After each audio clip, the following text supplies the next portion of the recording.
네, 오늘 본문 데살로니가 전서의 마지막 부분입니다.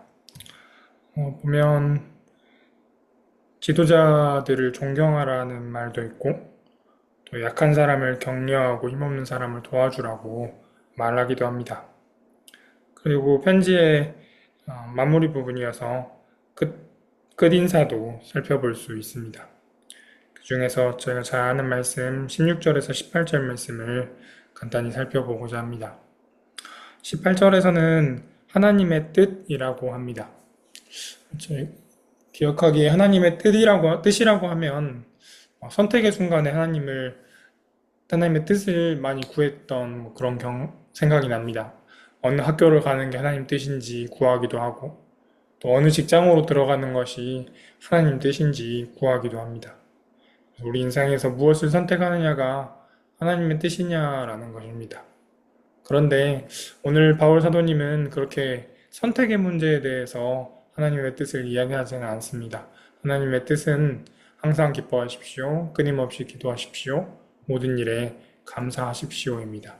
선택의 문제라기보다는 태도의 문제입니다. 어느 길을 가든지, 어느 길을 선택하든지 그 길을 걷는 태도가 어떻게 되어야 하는지를 말하고 있습니다. 이것은 마치 우리가 식탁에 앉는 것을 비유로 말할 수 있을 것 같습니다. 식탁에서 무엇을 먹느냐보다 어떤 태도로 먹느냐가 하나님의 뜻이 다루고 있는 것입니다. 근데 그 뜻에 대해서 살펴보자면 먼저 16절에서는 항상 기뻐하십시오라고 말합니다.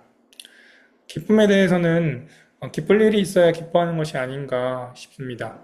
어떻게 항상 기뻐할 수 있나 그런 생각도 듭니다. 하지만 식탁에서 밥을 먹는 사람 중에 맛있게 먹는 사람이 있습니다. 밥도 반찬도 맛이 있을 수도 있고 맛이 없을 수도 있는데 맛있게 먹는 사람들이 있습니다.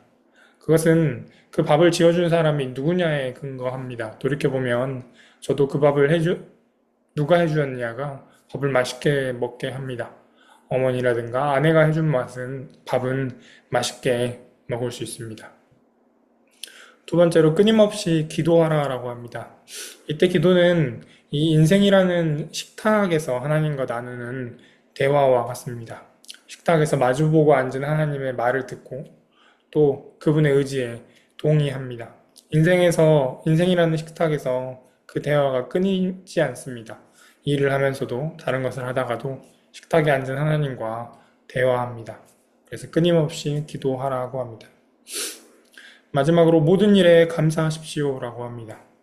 어떻게 모든 일에 감사할 수 있겠냐 싶습니다. 좋은 일도 있고 나쁜 일도 있을 텐데 말입니다. 그런데 식탁으로 돌아오면 또 이해가 됩니다. 반찬이 많든 적든 밥이 적든 많든 감사할 수 있습니다. 그것은 하나님께서 인생이라는 이 식탁을 차리셔서 반찬과 밥을 주셨기 때문입니다. 내 인생이라는 식탁에서 하나님이 주신 일들이기 때문입니다. 그래서 하나님과 내가 한 식탁에 앉아있기 때문에 또 모든 반찬과 모든 일에 대해서 감사할 수 있습니다.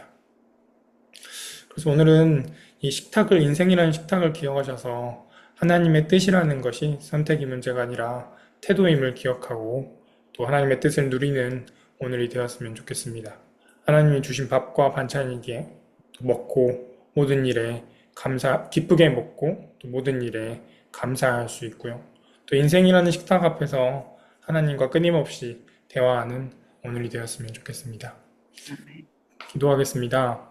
하나님 감사합니다. 하나님의 뜻을 보았습니다. 하나님의 뜻은 항상 기뻐하고 끊임없이 기도하고 모든 일에 감사하는 것이었습니다. 인생이라는 식탁에서 반찬과 밥을 마련해 주신 하나님을 생각하면서 오늘 하루 항상 기뻐하고 끊임없이 기도하고 모든 일에 감사하는 저희들 되게 하여 주십시오. 예수님의 이름으로 기도드립니다. 아멘.